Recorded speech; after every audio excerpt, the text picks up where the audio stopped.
Apa kabar ibu-ibu? Sehat? Alhamdulillah sehat. Semoga Allah SWT selalu memberikan kita kesehatan. Amin ya robbal alamin. Baik, yang kami hormati Ibu Wakil Ketua Majelis Taklim Muslimah Masjid Kenten Permai beserta pengurus, ibu-ibu anggota Majelis Taklim Muslimah, wabil khusus narasumber kita Ibu Kristina, license Magister Pendidikan Islam. Bismillahirrahmanirrahim. Alhamdulillahirabbil alamin. Wassalatu wassalamu ala asrofil anbiya'i wal mursalin wa ala alihi washabihi ajmain. Rabbi shrahli sadri wa yassirli amri wahlul 'uqdatam min lisani yafqahu qawli. Allahumma shalli ala sayyidina Muhammad wa ala sayyidina Muhammad. Alhamdulillah, syukur kita haturkan kehadirat Allah Subhanahu wa taala. Pada hari ini kita masih diberikan Allah Subhanahu wa taala nikmat sehat, nikmat waktu bisa berkumpul kembali di acara pengajian kita rutin pada hari ini. Hari ini merupakan momentum yang sangat penting ya ibu-ibu, karena sebentar lagi kita akan kedatangan tamu, yaitu bulan Ramadan. Bulan Ramadan adalah bulan yang penuh rahmat dan ampunan, dan semua amal ibadah kita dilipat gandakan pahalanya oleh Allah Subhanahu wa taala. Oleh karena itu nanti kita bersama Ibu Kristina ya akan mengupas tentang Ramadan ini ya, sehingga akan menambah ketakwaan kita kepada Allah Subhanahu wa taala. Seperti biasa, cara kita akan dimulai dengan pembukaan, kemudian sambutan oleh Ibu Hajah Farida, dilanjutkan dengan tausiah dan penutupan. Untuk membersihkan waktu, kami persilakan, kami buka dulu ya, buka dulu acara ini dengan melafazkan basmalah. Bismillahirrahmanirrahim. Acara ini kami persilakan kepada Ibu Fariba untuk menyampaikan sambutan. Kami persilakan kepada Ibu Fariba untuk menyampaikan sambutan.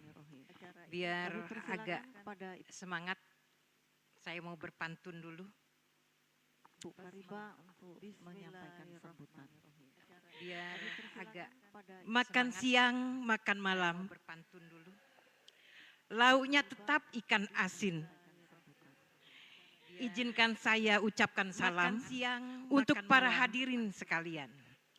Lauknya tetap pantun ikan kedua. Asin. Izinkan saya ucapkan salam. Pergi memancing dapat ikan. Ikannya dibrengkes biar enak dimakan. Bagi siapa yang semangat menjawab salam, saya doakan pulang bawa door prize yang telah disediakan. Assalamualaikum warahmatullahi wabarakatuh.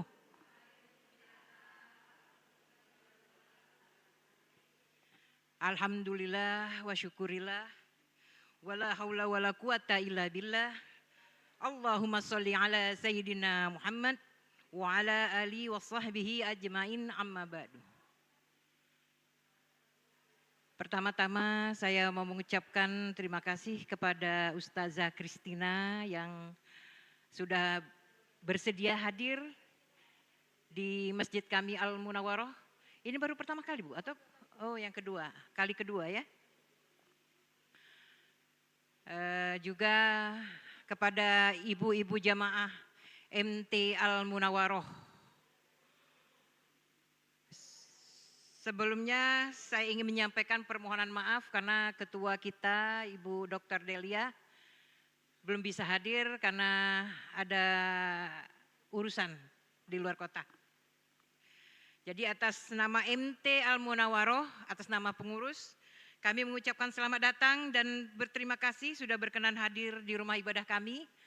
Semoga acara ini bisa menambah ilmu kita, menambah ketakwaan kita, dan mendapat barokah dari Allah Subhanahu wa taala.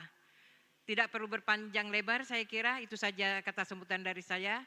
Wabillahi taufik wal hidayah. Wassalamualaikum warahmatullahi wabarakatuh. Baik, terima kasih Ibu Hajah Farida ya.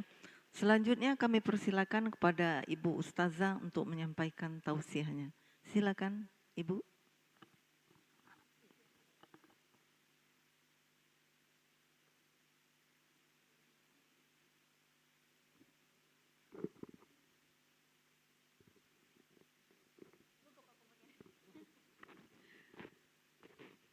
Bismillahirrahmanirrahim. Assalamualaikum warahmatullahi wabarakatuh. Suara saya jelas nggak? Belum ya?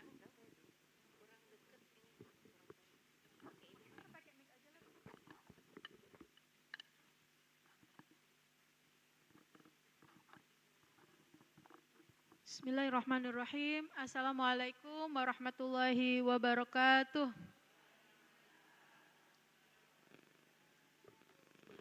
Alhamdulillahilladzi hadana lihada wa ma kunna linahtadiya laula an hadanallah. Asyhadu an la ilaha illallah wahdahu la syarikalah wa asyhadu anna Muhammadan abduhu wa rasuluhu la nabiyya ba'dah. Rabbi israh li sadri wa yassir li amri wahlul 'uqdatam min lisani yafqahu qawli. Amma ba'du. Pertama-tama marilah kita panjatkan puji syukur kehadirat Allah Subhanahu wa taala atas segala nikmat, karunia, barokah sehingga kita dapat dimudahkan, diringankan langkah kaki, diberikan kemantapan hati untuk sama-sama menghadiri majelis rutin ya, majelis taklim Masjid Al-Munawwarah. Salawat dan salam tidak lupa kita haturkan kehadirat Nabi besar Muhammad sallallahu alaihi wasallam beserta para sahabat pengikut beliau sampai akhir zaman. Saya ucapkan terima kasih kepada Ibu Wakil Ketua Majelis Taklim, Ibu Hajah Farida, dan Ibu MC yang cantik jelita atas diperkenankannya kami untuk menyampaikan walau ayah. Bersabda Rasulullah sallallahu alaihi wasallam, "Ballighu anni walau ayah." Sampaikan dariku, kata Nabi Muhammad sallallahu alaihi wasallam, walau itu hanya satu potong ayat. Ya. Dan kewajiban untuk menyampaikan sepotong ayat ini bukan hanya kewajiban para ustadz ustazah, bukan hanya kewajiban para kiai, para guru, tapi itu semua kewajiban bagi setiap muslim. Kehadiran ibu-ibu di sini pada siang hari ini itu adalah bagian dalam menyampaikan sepotong ayat sebagaimana yang disampaikan oleh Nabi Muhammad. Jadi berdakwah itu bukan tugasnya orang-orang yang Allah berikan ilmu pengetahuan dengan gelaran dai, ustadz, ustazah. Tapi semua kita yang bernama muslim, kita wajib untuk menyampaikan apa yang telah diajarkan oleh Nabi Muhammad SAW. Ibu-ibu sekalian, mungkin tadi sudah disebutkan ya, saya sudah 2 kali di masjid ini, ya, karena ketua majelis taklimnya teman saya, gitu ya. Jadi kapanpun dipanggil, kapanpun diminta hadir, saya akan hadir. Nama saya, kalau nama panjang ya Bapak ya, Ibu ya, mungkin saya perkenalkan diri dulu. Nama saya Dr. Hajah Kristina Imron, LC MPDI. Nah, nama saya itu cantik jelita banget gitu ya, tapi 7 keturunan insya Allah muslim gitu ya. Insya Allah kakek-kakek dulu, saya dulu termasuk orang-orang yang mendakwakan Islam walaupun dari hulu Sungai Musi gitu. Kebetulan saya sehari-hari di UIN Raden Fatah Palembang,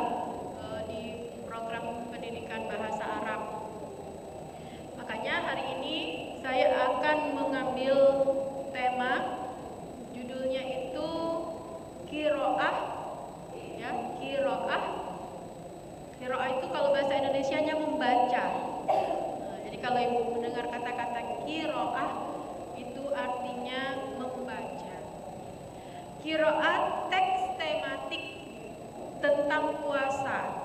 Nah, tadi kan sudah disampaikan oleh oleh Ibu Wakil Ketua dan MC bahwa kita ini tidak lama lagi akan menjalankan ibadah puasa.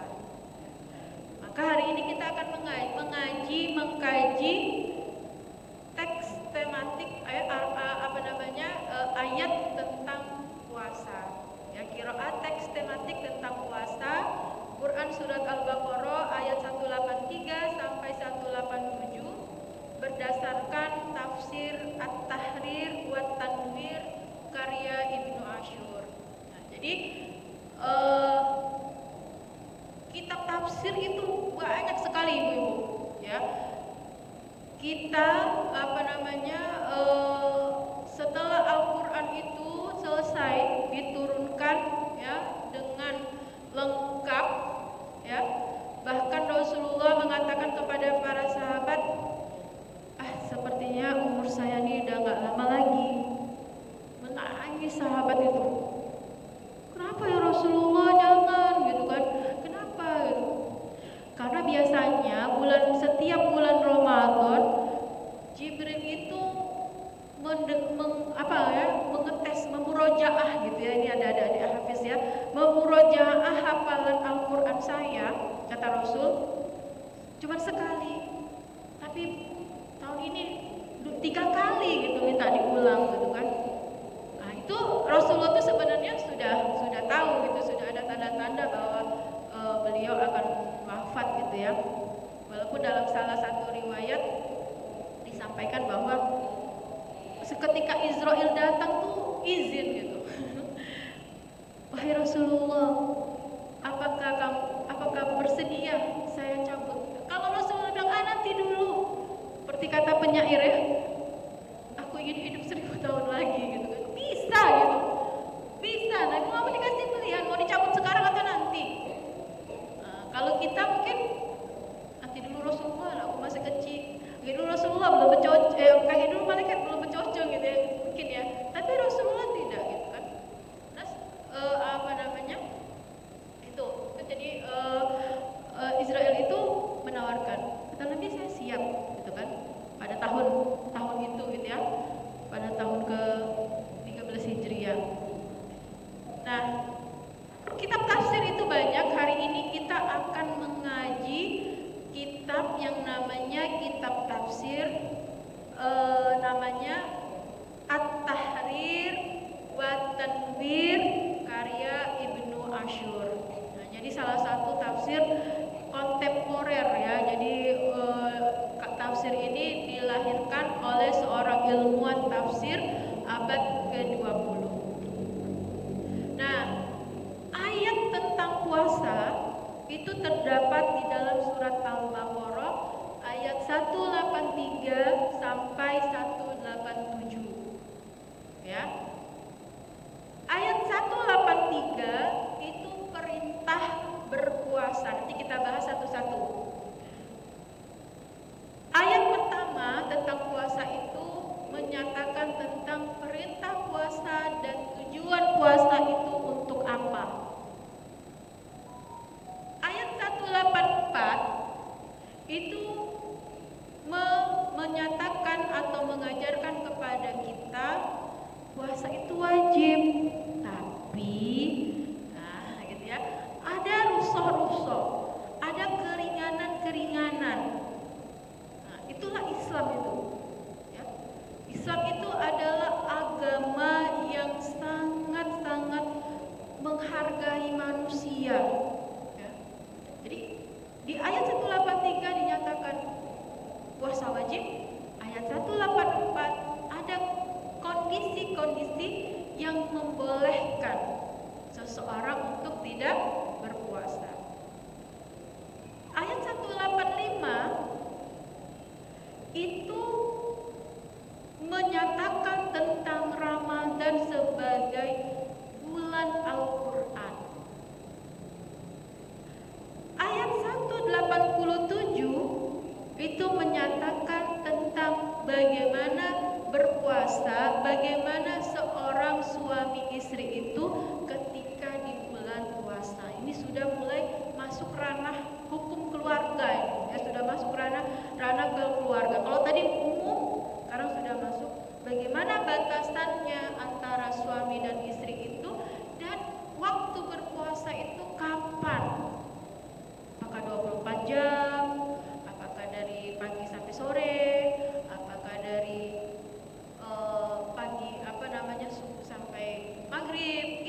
di ayat 187.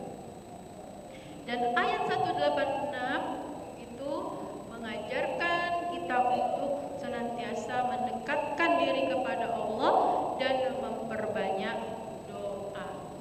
Ya, indah sekali Al-Quran menyusun urutan-urutan hukum dalam berpuasa ini, Bapak Ibu sekalian. Ya, siapa yang hafal surat puasa, ayat puasa? Ibu-ibu hafal? Adik-adik hafal? Hafal pasti Al-Baqarah ini. Ya, kami di Mesir dulu, kalau saya dulu di Mesir wajib, tidak bisa lulus S1 itu kalau tidak hafal 8 juz. Ya, jadi walaupun nilainya itu kumlot, tapi kalau dia tidak lulus ujian Al-Quran, nggak lulus. Sampai ada yang mengulang 1 tahun itu hanya gara-gara mengulang Al-Quran saja gitu. Jadi setiap kita ini itu menjadi apa ya? Menjadi sebuah, kalau bagi saya ya, saya melihatnya bahwa insya Allah gitu ya, bahwa Quran ini memang apa ya? Memang sesuatu yang mukjizat ya Ibu-ibu. Dia mukjizat bahasa, ya. Karena kalau kita menghafal Al-Baqarah, ya itu mungkin adik-adik ya mungkin pernah merasakan. Al-Quran itu, ini kita sebelum masuk ke ayat berpuasa ya. Al-Quran itu mengisahkan kisah Adam itu berulang-ulang. Di Al-Baqarah ada kisah Nabi Adam, di Al-A'raf ada kisah Nabi Adam, di surat Toha ada kisah Nabi Adam, berulang-ulang kisah Nabi Adam itu. Kisah Musa lagi. Musa itu ada di mana? Karena kaum Yahudi itu kaum yang betul-betul nyebelin gitu ya. Ya, jadi berulang-ulang gitu kan. Di Al-Baqarah ada, Al-A'raf ada, Toha ada, Lamia ada gitu. Nah, tapi kalau ibu-ibu perhatikan, adik-adik yang menghafal Quran perhatikan, ketika Allah bercerita tentang Nabi Adam di surat Al-Baqarah itu berbeda, ya, berbeda kalimatnya ketika itu Allah bercerita di surat Al-A'raf. Makanya kalau kita menghafal Quran itu, ya, kalau kami dulu menghafal ada Syekh, ya, Syekh Azhar gitu ya, Syekh Azhar. Kami kan kuliahnya perempuan semua gitu. Tidak ada laki-laki, perempuan semua. Jadi kampus perempuan, khusus kampus perempuan. Kampus laki-lakinya jauh di Indralaya situ, nah di Unsri Indralaya. Jadi nggak pernah ketemu antara laki-laki dan perempuan itu nggak pernah ketemu. Nah, syekhnya itu berdiri, duduk gitu ya. Kami melingkari syekh gitu. Nanti syekh itu baca ayat, dia nunjuk. Godul basor syekh itu gitu. Dia nggak nunjuknya, nggak lihat wajah kita. Nih nunjuk, nih. Jadi sifat jahat kita itu, saya itu terpikir ya, coba kalau ada joki ya, nggak tahu saya itu orang yang godul basar terus nunjuknya itu nggak pakai nama gitu ya, nunjuk gini. Tapi dia tahu kalau ada yang nggak lulus langsung dia cari gitu. Nah jadi gitu ya, jadi mukjizat Al-Quran itu kita baca surat Al-Baqarah bercerita tentang Adam dengan surat Al-A'raf bercerita juga tentang Nabi Adam, itu tidak sama struktur bahasanya. Ya, sehingga kita bisa melihat bahwa itu Al-A'raf, itu Al-Baqarah, itu Al-Anbiya dan seterusnya. Ya, jadi ibu-ibu membaca Al-Quran itu, ya, selain dia itu adalah karena kitab suci kita, satu huruf itu diganjarkan oleh Allah, dikatakan satu pahala. Alif lam mim itu bukan satu, tapi alif lam mim itu 3, ya. Selain itu, kalau kita belajar bahasa Arab, kita tahu bahasa Arab, itu lebih terasa lagi gitu. Getaran Al-Quran itu lebih terasa lagi. Makanya seorang hafiz itu kalau dia tidak bisa berbahasa Arab, dia tidak tahu bahasa Arab, itu getaran ilahiyahnya itu kurang. Ya, karena kita itu bisa terasa tersentuhnya itu dengan paham strukturnya. Nah, hari ini kita akan mencoba mencari getaran, ya, getaran dari ayat puasa ini dengan kita mempelajari bagaimana tafsirnya surat Al-Baqarah ayat 183 ini. Bismillahirrahmanirrahim. Ya ayyuhalladzina amanu kutiba alaikumus siyam kama kutiba alal ladzina min qablikum la'allakum tattaqun. Ayo kita baca sama-sama ibu-ibu. Bismillahirrahmanirrahim. Ya ayyuhalladzina amanu kutiba alaikumus siyam kama kutiba alal ladzina min qablikum la'allakum tattaqun. Shadaqallahul azim. Ya. Ibu kalau sholat baca aja ayat itu, Bu. Ya, jangan kulhu terus. Zuhur rakaat pertama kulhu, rakaat kedua ina atau ina. Asar rakaat pertama kulhu, sekali surat Al-Baqarah ini satu ayat aja cukup, nggak apa-apa. Ya, lama-lama kita akan hafal gitu kan. Nanti tambah lagi 184-nya. Ayyamam ma'dudat gitu ya. Nah, jadi bisa kita biasakan menghafal. Tidak ada kata tua, tidak ada kata berhenti, tidak ada kata selesai dalam kita menghafal Al-Quran. Karena inilah yang menjadi teman kita. Ya, teman kita, Bu.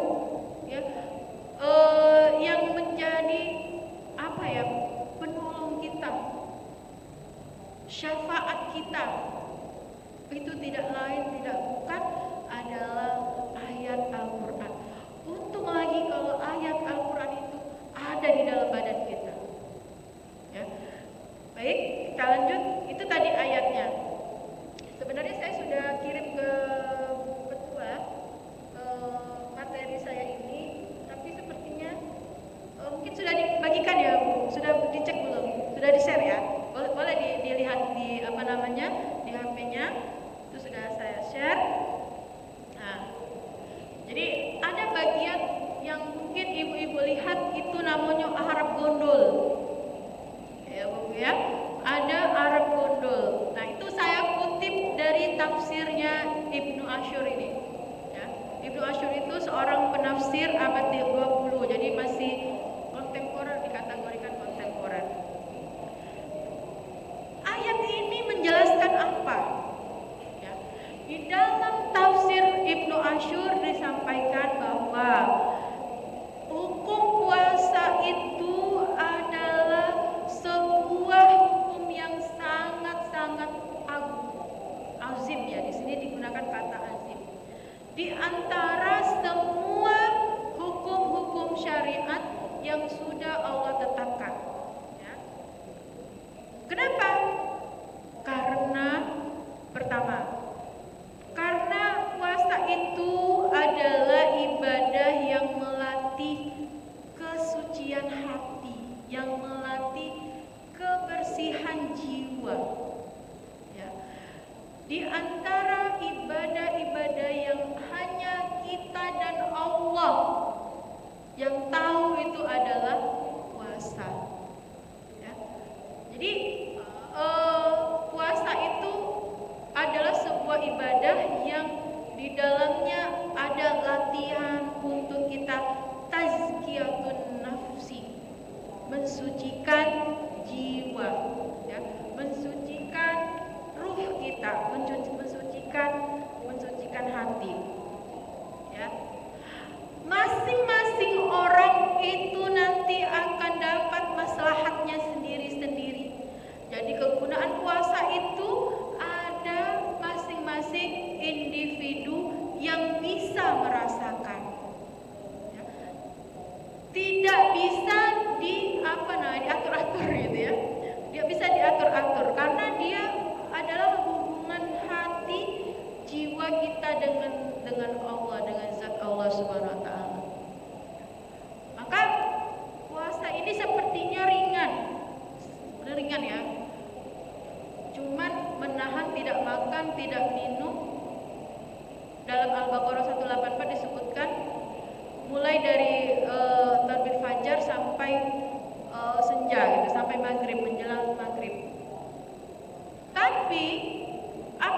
bisa pastikan puasa kita itu full memang diterima oleh Allah satu hari? Belum tentu. Belum tentu, nanti kita bicarakan. Ya, belum tentu. Bukan hanya menahan lapar dan haus saja. Bahkan di dalam nanti dijelaskan, bahkan kita tuh disuruh untuk puasa ngomong. Lebih baik tidur daripada bicara. Karena kita tidak tahu puasa ibarat apa namanya, air dalam satu tempayannya bocor, semakin sering airnya menetes, semakin hilang air dalam tempayan itu. Ya. Jadi wafil dalika solahu halal afrad fardan. Jadi manfaat puasa itu bagi masing-masing orang itu berbeda. Ya, dia yang mungkin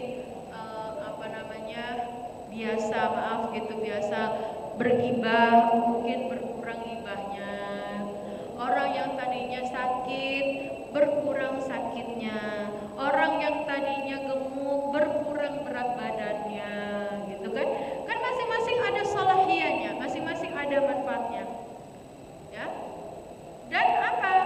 Dan juga ya, ayat itu, ingat ayat yang kita baca tadi. Ayat yang kita baca tadi itu diawali dengan kata ya ayyuhan nas. Kata-kata ya ayyuha itu kalau kita tahu maknanya sangat dalam sekali. Kenapa? Itu kata menyeru. Ya ayyuha itu kalau bahasa Indonesia apa? Wahai, ya, wahai, hai, coba kamu kita ya, kalau ada orang manggil kita, hey, gitu kan, langsung noleh kan, misalnya kita jalan gitu, tek gitu kan, berdua, bertiga, berempat, tiba-tiba di belakang kita ada yang teriak, hey, siapa yang nggak noleh? Pasti noleh, ngapain hai gitu kan, atau tiba-tiba di depan kita ada yang hey, pasti kan kita ada apa. Nah itu ayat itu menggunakan kata yang jelas-jelas manggil. Ya ayyuhalladzina amanu. Hei orang-orang yang beriman. Hei orang-orang yang beriman. Ngapu kata sahabat tadi ketika itu. Ada apa? Kenapa kita dipanggil? Nah, dengan ayat menggunakan kata seruan itu, ya, itu pertanda bahwa apa yang akan ada sesudah kata seru itu sesuatu yang sangat besar, sesuatu yang sangat dahsyat, bukan sembarang ibu-ibu. Ketika Allah menggunakan ya ayyuhalladzina amanu, itu berarti yang tidak beriman tidak dipanggil. Di dalam ayat lain dikatakan ya ayyuhan nas ubudu rabbakumul ladzi, ya ayyuhan nas, wahai manusia. Ini tidak, Allah menggunakan kata ya ayyuhalladzina amanu. Itu pertanda bahwa perkara puasa bukan perkara yang main-main. Ya. Kemudian ada juga di situ disebutkan bahwa apa? Wal qaul fi ma'na kutiba alaikum wa dalalatu 'alal wujub. Ya, jadi kata kutiba itu berarti wajib, sudah ditetapkan. Beda kalau adik-adik yang belajar bahasa Arab, ada kata kataba, menulis. Kataba itu menulis. Tapi kutiba itu kan cuma beda satu huruf aja, Bu. Wah, itu keren memang bahasa Al-Qur'an ini. Dari yang kataba menulis, kemudian ayat kutiba cuma beda au aja. Hanya au. Kataba ka kutiba.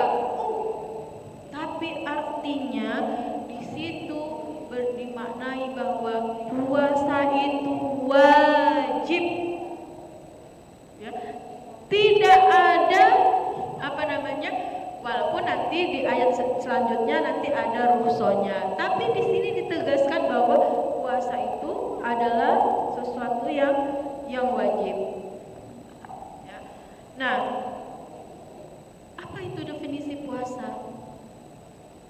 Ibnu Ashur mengatakan bahwa di dalam tafsirnya ini, definisi puasa itu adalah syariat untuk menahan diri dari makan, minum, dan berhubungan suami istri selama waktu tertentu yang ditetapkan oleh syariat dengan niat beribadah kepada Allah, dengan maksud mendekatkan diri kepada Allah Subhanahu wa taala.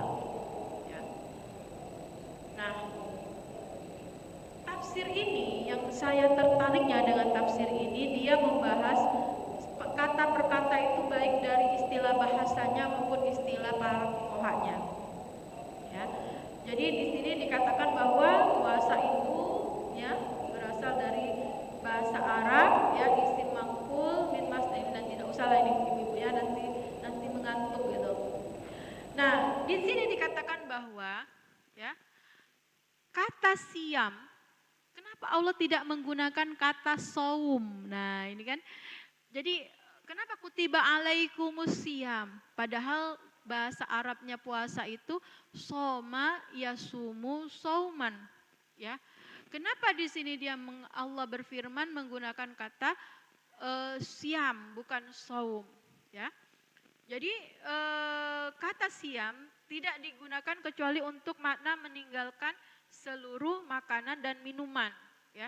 Tapi kemudian kata itu menjadi lebih luas, ya, sehingga dia juga mencakup menjaga untuk tidak berhubungan, ya, suami istri itu pada siang hari puasa, siang hari Ramadan. Maka jika seseorang meninggalkan sebagian jenis makanan atau sebagian hal itu belum disebut puasa. Artinya kata siam itu dia tidak bersifat harfiah. Ya, bukan sekedar tidak makan, tidak minum. Bukan itu. Ya. Tapi ada hal yang lebih dalam lagi daripada itu, bahwa puasa itu adalah puasa dari segala hal. Dari segala hal yang akan mengurangi pahala berpuasa. Ya. Kita ini yang paling susah itu adalah tidak ngomongi orang. Paling susah nih. Ya. Yang namanya kita itu tidak marah, susah. Ya. Cepat nih kalau sesuatu yang tidak marah itu mudah nih tidak marah gitu kan. Nah, maka ketika berpuasa hindari hal-hal yang bisa membuat kita marah. Makanya kurangin lihat medsos. Lihat medsos itu kan pasti ini tiba-tiba lihat ada hal yang tidak bagus. Nah, kita nak komentari, tiba-tiba lihat ini nak komentari. Nah, jadi lebih baik dihindari hal-hal yang kita untuk bisa memancing kita untuk marah. Jadi kalau ada hal yang nak memancing kita marah, udah tinggalkan dulu. Ya, karena maknanya itu siam itu tadi bukan sekedar fisik. Kalau sekedar fisik mudah sebenarnya. Tidak makan, tidak minum, sudah. Ya kan? Tapi yang lebih dari fisik ini yang susah. Ya. Ketemu di warung gitu kan. Bu, tahu enggak, Bu? Ngapo? Situ tuh semalam bebala 2 laki bini. Oh iya. Nah, itu panjang itu. Ngapo? Iya, adalah ini. Oh, terus cak mana? Nah, sudah panjang itu. Kalau sudah itu kira-kiranya nak berpanjang sampai itu, ingat di bulan puasa enggak usah lama-lama di tukang warung gitu ya. Tapi tidak di situ saja, di dalam masjid pun sholat tarawih misalnya. Ini kan ada usaha, tidak lagi bulan puasa kan, tidak lagi puasa gitu kan. Lah sudah tarawih, bolehlah kali ngomongin dikit, ngomongin tetangga gitu kan. Juga tidak boleh gitu ya. Karena nanti dikurangi pahalanya, akumulasinya dengan puasa kita di hari keesokan harinya gitu ya. Jadi itu yang coba kita tata lagi menjelang bulan Ramadan ini ya. Nah, tapi juga ibu-ibu ada hal yang mungkin kita kadang-kadang anomali ya. Kita tidak terlalu perhatian dengan tetangga, tiba-tiba ternyata tetangga kita butuh pertolongan. Nah, itu lain cerita gitu ya. Aku tidak peduli lah, biarlah dia nak beributan, nak saling bunuh lah, biarlah lakinya dewek, bininya dewek. Nah, kalau lah sudah saling bunuh, ngeri gitu kan. Wajib kita kepo, kita kasih ini ketahui gitu, ada apa, paling tidak ketua RT-nya dikasih tahu gitu. Karena banyak sekali kejadian-kejadian yang karena kurang rasa kepo masyarakat yang menyebabkan kejadian-kejadian yang juga tidak diinginkan gitu kan. Tiba-tiba ada kejadian, ada anak misalnya yang busung lapar misalnya, oh kemana tetangganya gitu, berarti kurang kepo gitu kan tetangganya dengan ini. Nah kira-kira seperti itu. Jadi sesuatu itu ada hal yang memang kita tidak boleh, tapi ada hal yang memang kita harus juga memperhatikan apa yang terjadi di lingkungan kita gitu. Kalau lingkungan Kenten Farmasi insya Allah aman gitu kan. Baik ibu-ibu ya. Nah di dalam ayat tadi dikatakan, ya ayyuhalladzina amanu kutiba alaikumusiyam kama kutiba alal ladzina min qablikum. Nah, tadi tahu ya, kenapa? Ya ayyuhalladzina amanu. Kenapa pakai ya ayyuhalladzina amanu? Karena apa yang akan disebutkan sesudah ya ayyuhalladzina amanu itu adalah sesuatu yang azim, sesuatu yang agung, sesuatu yang besar. Apakah itu? Itu adalah berpuasa. Berpuasa itu bukan hanya menahan makan minum, menahan untuk tidak berhubungan suami istri di siang hari, tapi lebih dari itu dia juga menahan sesuatu yang dapat mengurangi pahala puasa, di antaranya ngotoi wong, ngibahi wong, apalagi ya walaupun dalam hati. Nah itu baik, dalam hati tiba-tiba ada lewat wong, budak ini bulan puasa, ini kan banyak dosa kita tuh kalau ke pasar bu. Di pasar itu, wong berjilbab, ada lanang, berjilbab masih muda, mungkin dia haid gitu kan, udah susun. Ada lanang laki-laki gagah minum es, wis kate aguk nih, awak lanang, udah puak, nah itu nama sak dosa kita, dosa lah dijingok yang seperti itu. Ya, jadi terpancing hal-hal yang di luar dari hal itu, dari hal yang bisa membuat kita berkurang pahala kita. Nah, kata-kata kama kutiba alal ladzina min qablikum itu artinya puasa ini bukan hanya ibadahnya Nabi Muhammad. Ya. Umat-umat sebelum Nabi Muhammad itu juga berpuasa. Ya, kita tahu bahwa Islam ini adalah agama terakhir yang Allah turunkan sebagai penutup agama sebelumnya. Agama apa itu? Agama Yahudi yang diturunkan kepada Nabi Musa, agama Nasrani yang diturunkan kepada Nabi Isa, agama yang dibawa oleh Nabi Daud, agama yang dibawa oleh Nabi Yusuf, semua itu agama adalah agama Islam. Ya, hanya saja syariatnya syariat agama mereka. Nah, semua nabi dan rasul itu berpuasa, umatnya berpuasa. Makanya di dalam tafsir ini dijelaskan bahwa puasa itu bukan hanya umat kita, umat Nabi Muhammad. Tapi dulu ketika Rasulullah di Madinah, itu orang Yahudi itu berpuasa juga. Ya, mereka berpuasanya kapan? puasanya di 10 Asyura. 10 itu Asyura itu 10 ya. Jadi 10 Muharram. Ya, jadi orang Yahudi itu puasa juga mereka di tanggal 10 Muharram. Kenapa? Karena tanggal 10 Muharram itu Allah menyelamatkan Nabi Musa. Ya, Allah mendamparkan kapalnya Nabi Nuh. Bertemunya Adam dan Hawa dikabarkan juga di tanggal 10 Muharram. Jadi 10 Muharram itu berpuasa dan Nabi juga berpuasa tanggal 10 Muharram itu. Nah, ada salah satu riwayat disampaikan bahwa ya Rasulullah gitu. Kalau kita berpuasa di tanggal 10 Muharram berarti kita ngikuti agama Yahudi. Ada sahabat berkata begitu kepada Rasul. Terus kata Rasul, ya sudah mulai tahun depan kita puasa nih dari tanggal 9. Jadi supaya tidak sama puasanya dengan Yahudi yang tanggal 10 Muharram itu, kita puasa di tanggal 9 dan 10 Muharram. Tapi itu Nabi ngomong di tahun ini nih. Tahun depan kita puasa tanggal 9 kata Nabi. Jadi tanggal 9, tanggal 10 kita berpuasa.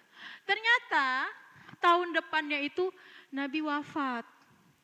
Jadi belum sempat Nabi menjalankan tanggal 9 Muharram itu, Nabi sudah wafat. Tapi karena Nabi sudah menyatakan bahwa berpuasa tanggal 9 dan 10, maka para sahabat sebagian yang, bukan sebagian sih, menyepakati bahwa itu memang hadis betul dari Nabi. Jadi makanya kita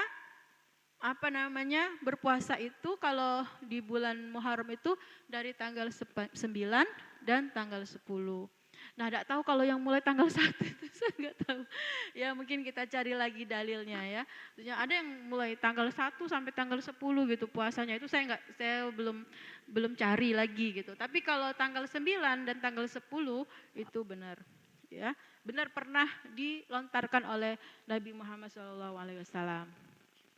Nah, jadi Bapak Ibu-ibu sekalian, puasa Ramadan ini bukan syariat kita saja. Ya, berpuasa itu bukan syariat umat Islam saja, tapi puasa 1 bulan Ramadan itu yang menjadi syariat khusus umat Nabi Muhammad SAW. Ya, jadi penggunaan kata puasa itu ya untuk makna yang lebih mendalam, yang lebih dalam lagi ya. Salah satunya di sini disampaikan ya oleh Ibnu Ashur ini, di dalam siam itu ya, di dalam puasa itu ada yang namanya puasa untuk bicara ya. Jadi kan kata saya tadi kan yang namanya puasa ini bukan hanya syariat kita saja ya. Nabi Isa dulu pernah berpuasa bicara. Tuh. Bahkan Nabi Zakaria ya, Nabi Zakaria itu kan seorang nabi yang sampai usia tua belum dapat keturunan. Tapi dia memelihara Siti Maryam.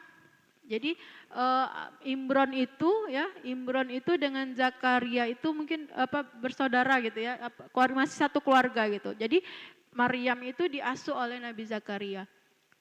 Ketika Nabi Zakaria melihat Maryam ini gak keluar, gak kemana-mana, tapi di dalamnya itu banyak buah-buahan, banyak makanan, buah yang harusnya musim semi itu ada di musim dingin gitu kan. Ditanya kenapa bisa begini? Kata Nabi Zakaria, "Anna laki hada," gitu kan. Dari mana kamu dapat ini Maryam? Kata Maryam, "Hadza min fadli Rabbi," gitu kan. Ini dari Tuhanku. Nah, kata Nabi Zakaria, wah berarti kalau aku juga meminta kepada Allah untuk keturunan ini pasti aku dapat juga. Akhirnya Nabi Zakaria berdoa. Kemudian turun malaikat Jibril mengabarkan bahwa Zakaria, kamu akan punya keturunan. Dia enggak percaya gitu. Gimana gitu aku bisa dapat keturunan ini gitu. Kata Jibril, ya itulah ya kalau Allah menghendaki. Ya, kata Nabi Zakaria, gimana istri saya mandul, saya sudah tua gitu kan. Qad balaganil kibaru wa imrati kana akhir gitu kan. Nah, akhirnya tanda-tandanya apa gitu? Tanda-tandanya kamu tidak bisa berbicara.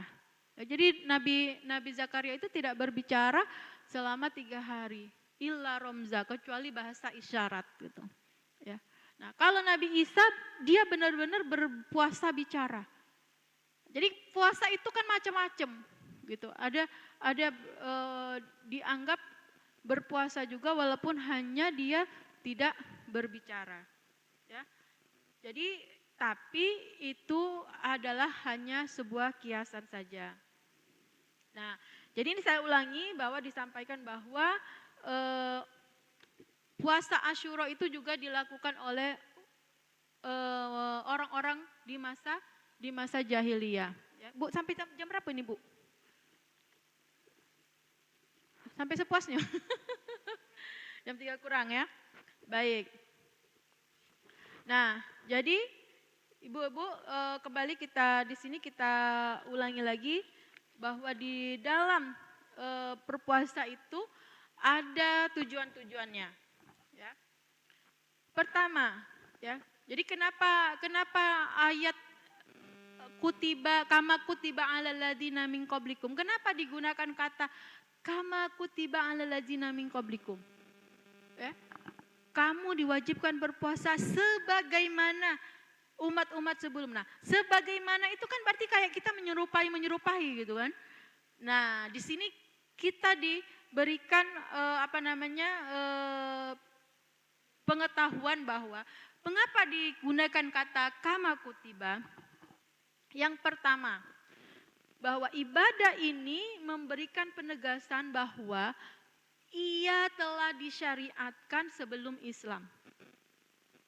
Ya, jadi puasa ini sudah disyariatkan sebelum Islam. Bukan hanya untuk kaum muslimin saja.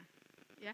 Dan itu menunjukkan bahwa maslahat dan hikmahnya itu universal dan tetap relevan. Bahkan ya kalau saya pernah lihat podcast itu, orang-orang kesehatan itu kan juga mengakui ya bahwa berpuasa itu bisa menyembuhkan segala penyakit. Ya enggak? Makanya kenapa Al-Quran menyebutkan ayat puasa ini dengan narasinya kama kutiba alal ladzina min qablikum. Seperti sebagaimana diwajibkan oleh kepada orang-orang sebelum kamu. Itu menunjukkan bahwa puasa ini memiliki sebuah manfaat yang universal. Bahkan dari dulu Allah sudah mewajibkan umat-umat terdahulu untuk berpuasa. Maka mengapa kita umat Islam tidak mau puasa? Kenapa kita menganggap remeh puasa ini? Ya. Kedua, untuk menghibur kaum muslimin agar tidak terbebani secara khusus dengan ibadah ini. Karena telah diwajibkan juga oleh umat sebelumnya. Ya kan? Ngapulah, cuman Islam ya puasa ini. Enggak, sebenarnya sudah dilakukan oleh umat-umat yang terdahulu gitu. Maka ini bukan ibadah yang baru gitu. Ya, untuk menghibur kaum muslimin. Kemudian yang ketiga, untuk mengajak kaum muslimin untuk memikul ibadah ini dengan sungguh-sungguh agar ibadah ini menjadi ciri khas mereka dan tidak terhapus dari kehidupan umat Islam di muka bumi ini. Ya. Bulan Ramadan kalau kita berada di negara yang yang mayoritas muslim, itu rasa Ramadan itu beda. Ya. Saya pernah tinggal di Mesir, rasanya beda. Tapi saya belum pernah tinggal di Eropa, jadi nggak tahu bedanya apa. Tapi pasti komunitas-komunitas muslim tetap akan menjadikan bulan Ramadan ini berbeda dengan hari-hari yang biasanya. Ya. Setidaknya majelis taklim mungkin masjid-masjid lebih ramai gitu kan. Setidaknya harga bahan pokok lebih tinggi, bukan ya?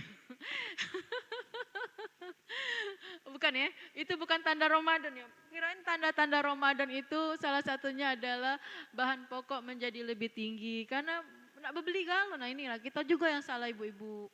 Janganlah kalau nak bulan puasa itu nak daging beli galau. Bayangkan kalau hari pertama puasa itu, ini hari misalnya nih ya, kita puasa tanggal 18 misal.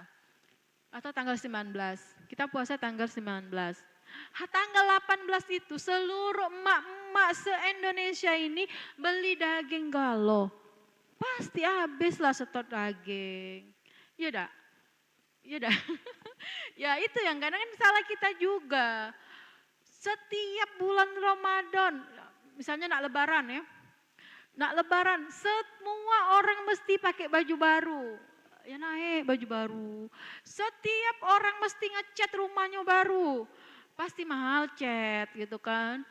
Itulah yang bikin, kita nih lah yang bikin barang-barang. Jangan nyalakan Pak Prabowo. Alah nyala ke Pak Prabowo. Ya, jadi udahlah gitu kan.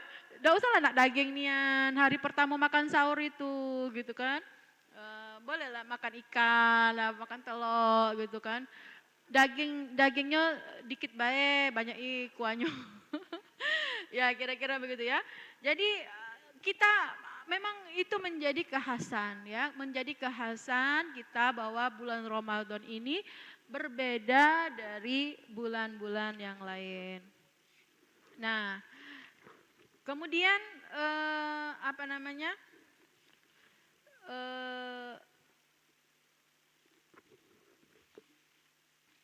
Di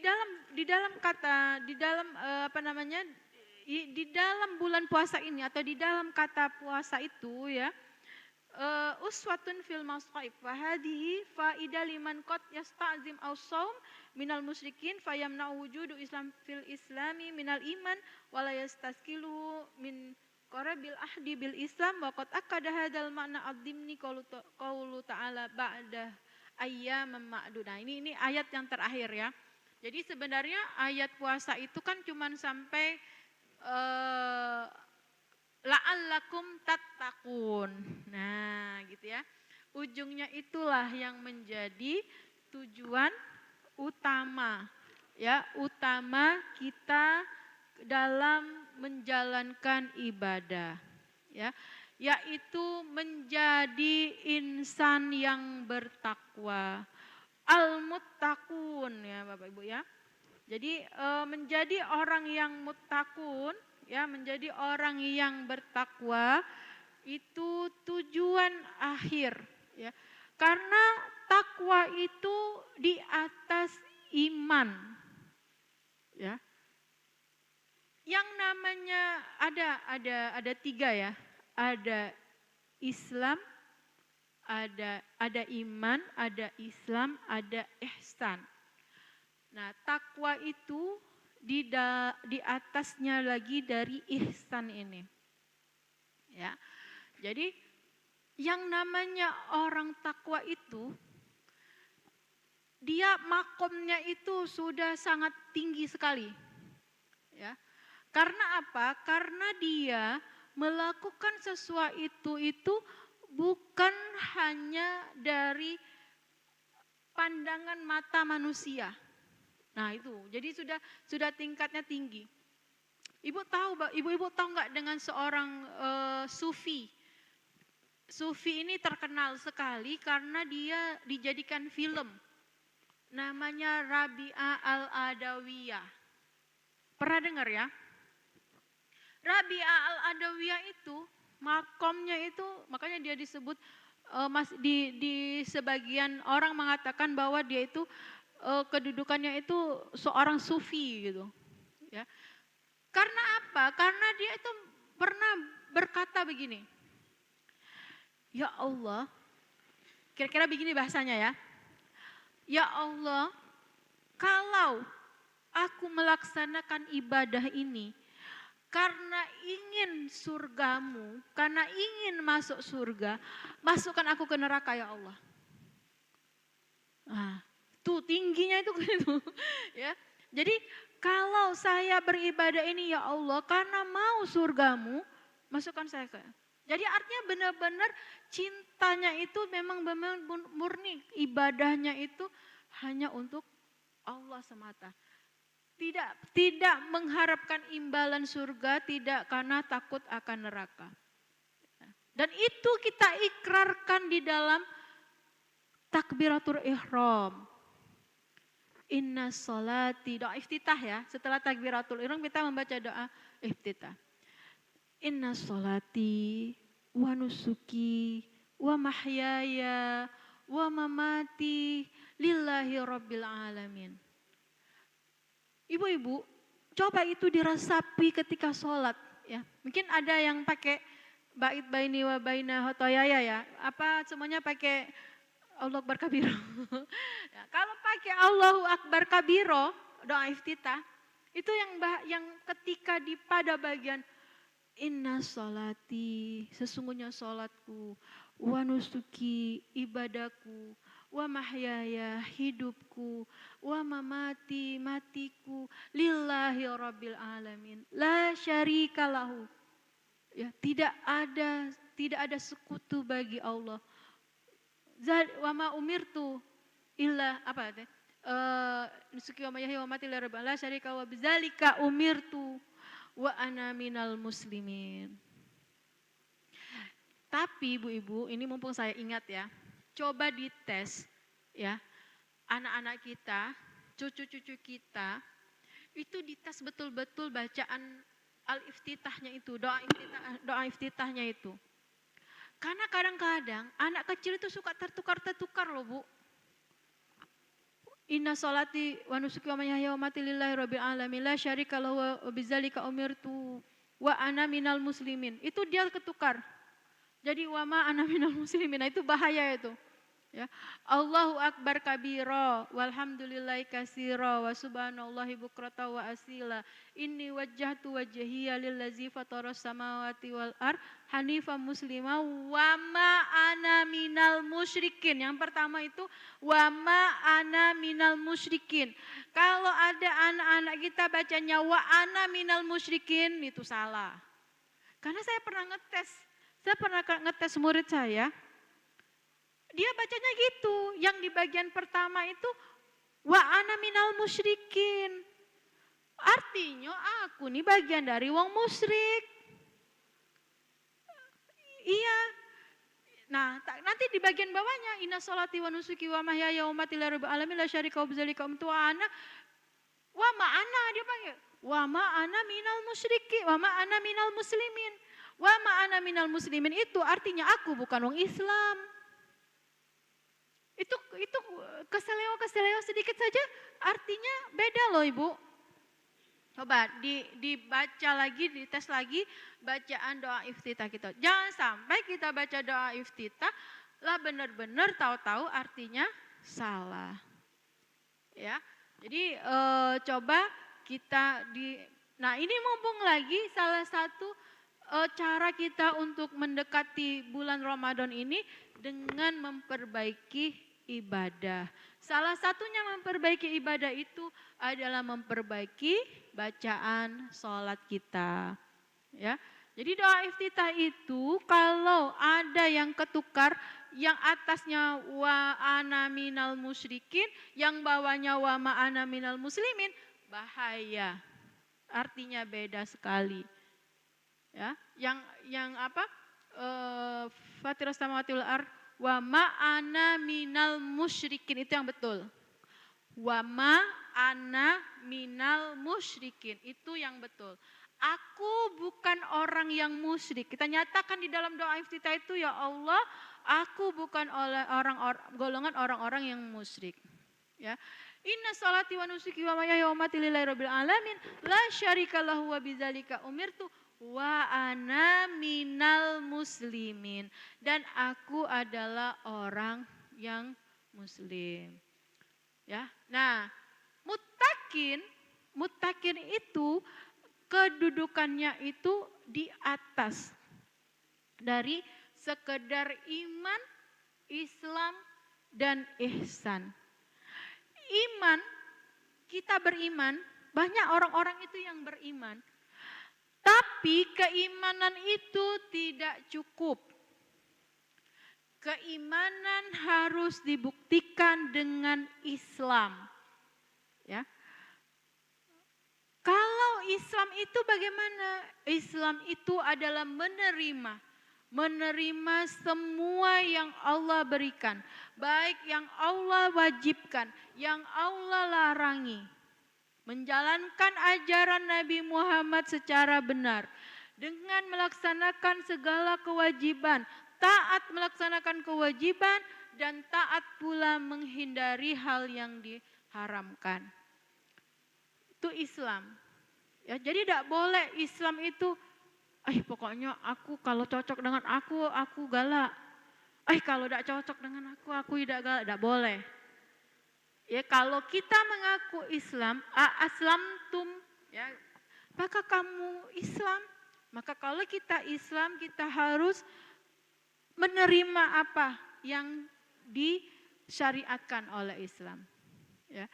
Ketika Allah memerintahkan kita misalnya untuk menutup aurat, maka terima itu sebagai sebuah ketentuan Allah yang harus kita taati. Jangan sampai memakai jilbab cuman pas nak majelis taklim. Ya, majelis taklim nak kondangan pakai jilbab. Ke warung balik lagi pakaian dinas gitu kan. Kadang ada ibu-ibu tuh pakai pakaian dinas, pakai jilbab, kakinya jingoan gitu kan. Bagus sudah jilbab panjang. Jilbab panjang gitu ya. Tapi dasternya di bawah dengkul gitu kan. Nah, deket juga sini. Bu, ngapu ibu tuh tidak pakai? Deket juga warung depan rumah sini tidak bisa. Ya. Jadi Islam itu ya. Nah, ihsan tadi apa ihsan? Ihsan itu ya, anta budallah ka'annaka yarahu wa in lam tarahu fa innahu yaraka. Ya. Beribadah seakan-akan kita itu melihat Allah. Ya. Kita tuh melihat Allah. Dan kalau Allah itu tidak melihat kita, kalau kita itu tidak melihat Allah, sesungguhnya Allah melihat kita. Nah, itu salah satu indikatornya orang takwa. Ya. Puasa dan tidak berpuasa itu Allah yang tahu. Ya kan? Walaupun kita beber dikering-keringkan gitu kan. Beber dikering-keringkan, wajah dipucat-pucatkan gitu kan. Jalan dilemah-lemah lunglaikan gitu kan. Kalau tidak puasa Allah Maha tahu. Gitu.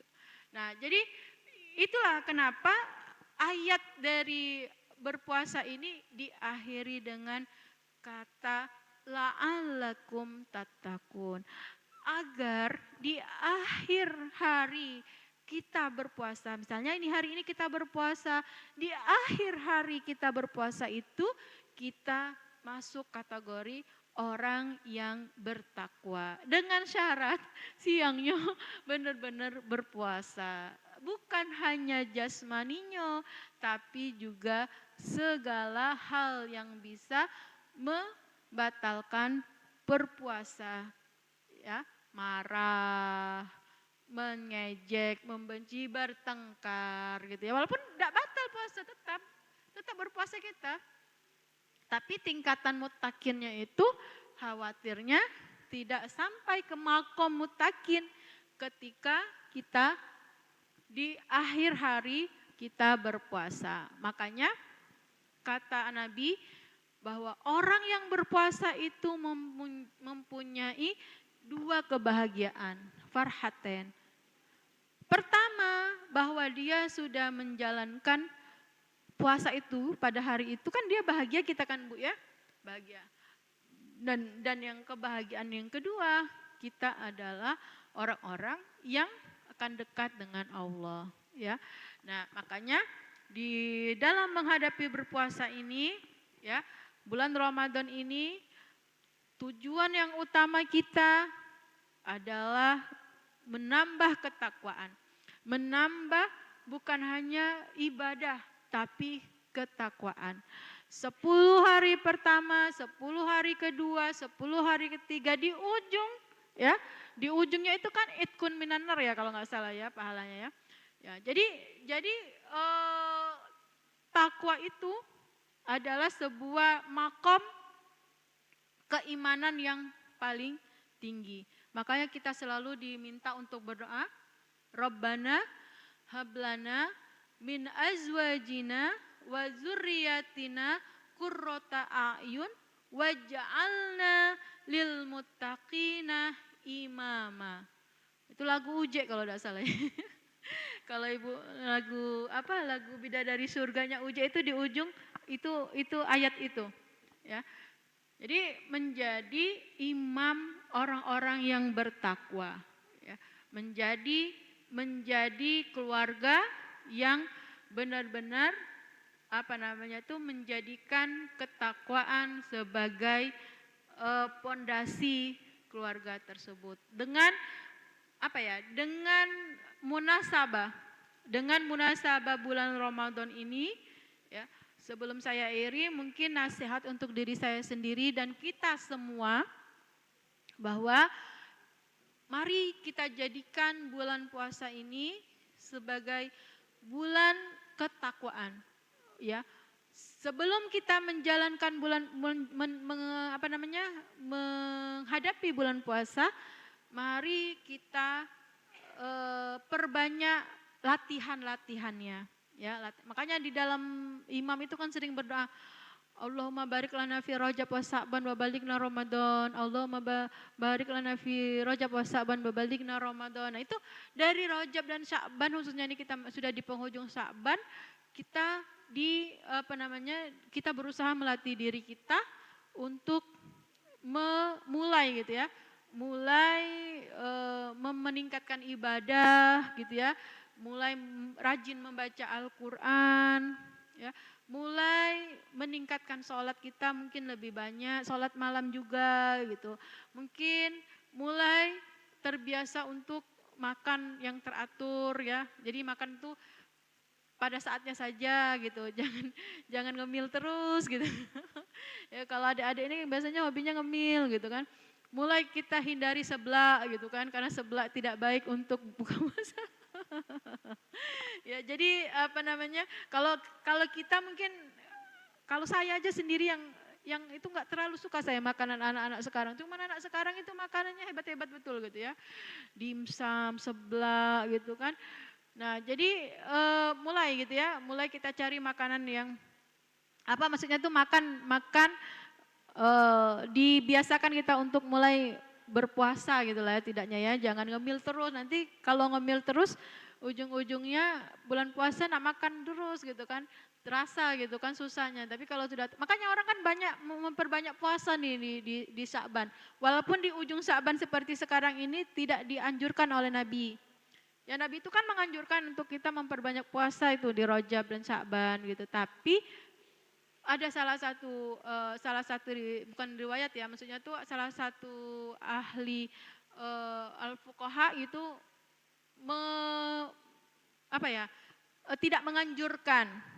Ya apalagi yang ujung-ujung sekarang, karena dikhawatirkan kita berpuasa sunat, tahu-tahu itu sudah puasa wajib, kira-kira begitu.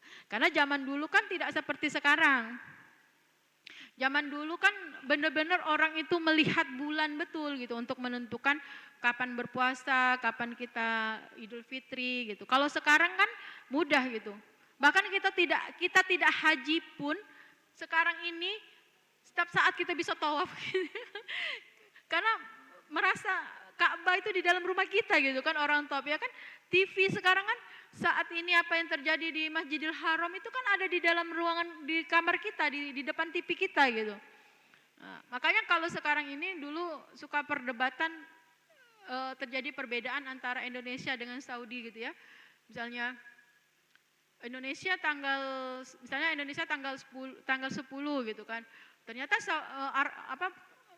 wukuf gitu ya. Indonesia tanggal 10 wukufnya. Ternyata orang Saudi itu tanggal 9 dia wukufnya gitu. Jadi kalau kita puasa tanggal 10 di Saudi itu mereka sudah nahar ya, sudah menyembelih hewan, itu kan haram ya. 10, 11, 10, 11, 12 itu kan haram. 11 ya, 11, 12, 13. 11, 12, 13 itu kan haram kita untuk berpuasa. 10, 11, 12, 10 itu karena yaumun nahar, 11, 12, 13 karena ayam tasyrik gitu. Nah, kalau terjadi perbedaan seperti itu, ini nyimpang dikit. Kalau saya tuh nggak puasa itu di 10, tanggal 10 itu. Di hari Arafah versi Indonesia. Kenapa? Karena TV kita tuh sudah tahu kita orang di sana dia sudah nahar. Dia yaumun nahar. Maka puasalah yang kalau saya sih mengikut Saudi. Ya, walaupun nanti ada bagian ulama yang mengatakan bahwa kita tidak mengikuti tidak mengikuti hitungan waktu Saudi, tapi kita mengikuti hitungan waktu Indonesia. Ya silakan saja. Ya, tapi kan kalau dulu kita tidak tahu hitungan waktu kita mengikuti hitungan waktu lokal, hitungan waktu kita. Karena kita tidak tahu apa yang terjadi di Mekah. Di Mekah dan Arafah. Lah di hari ini, ya, padang Arafah itu ada di depan kita. Ya kan? Orang wukuf di Saudi itu kita tonton, bahkan kita ngikut, kita ngaminkan. Kita mengaminkan imam yang baca khutbah wukuf Arafah di Saudi itu. Ini kita nggak puasa besoknya gitu kan. Jadi kalau saya ikut Saudi, kalau Saudi hari ini Arafah, maka saya puasa hari ini. Kalau besok Saudi itu nahar, mereka lempar jumroh ya, mereka lempar jumroh, tasyrik itu, ngapain kita nggak puasa lagi? Jadi ikut Saudi saja gitu. Kalau kita niatnya puasa Arafah, kecuali kalau kita niatnya puasa 9 Zulhijjah. Anda puasa 9 Zulhijjah atau Anda niatnya puasa hari Arafah. Kalau Anda puasanya hari Arafah, ikutlah orang Saudi itu yang kita baca sama-sama. Kan kita kalau hari Arafah kan kita depan TV kan Bu ya. Dengerin apa dia itu, khotbahnya itu, ikut juga berdoa. Dan itu kita mau menghindari berita itu semua gitu kan, nggak ada yang lain. Walaupun kita nggak buka channel Mekah, channel Masjidil Haram ya. Kalau kita buka, kita kan saya kalau nggak bisa tidur tuh buka channel Masjidil Haram, ngaji baik kan gawenya gitu, ngaji top gitu kan. Buka channel itu aja. Jadi kalau bulan puasa sebaiknya buka channel itu ibu-ibu ya. Jangan buka channel gosip. Bisa berkurang gitu kan. Wah, artis A perebutan harta warisan gitu. Udah usah lagi diketahui itu. Ya, kita lebih baik membuka channel Basu Mubashir Masjidil Haram aja gitu yang selalu mendengarkan mengaji. Nah, tapi kalau kita lagi di dalam kamar mandi ya kecilkan gitu ya. Karena rumah saya itu dekat masjid ya ibu-ibu ya. Dan saya hafal Quran. Jadi kalau saya masuk kamar mandi itu, usahakan maksudnya jangan pas masjid ngaji. Kalau enggak, saya tutup telinga saya. Kenapa? Karena di kamar mandi itu terdengar jelas gitu. Nah itu juga harus kita hindari. Jadi kalau mendengarkan Quran ya silakan saja. Tapi kalau posisi kita dalam keadaan yang tidak mendengarkan Al-Quran ya sebaiknya kita kecilkan. Mobil kita setel Al-Quran, tapi kita ngobrol, mending setel musik aja gitu. Ya, jadi sesuatu itu harus kita kondisikan, sesuaikan pada tempatnya. Mungkin ini saja yang bisa saya sampaikan ibu-ibu. Sekali lagi usikum wa nafsi bitaqwallah. Mari kita jadikan persiapan bulan Ramadan ini dengan sebenar-benarnya supaya kita di akhir kita bisa masuk ke golongan orang-orang yang bertakwa. Amin amin Allahumma amin. Mungkin ada tanya jawab. Jadi saya nggak salam dulu ya, tunggu jawab.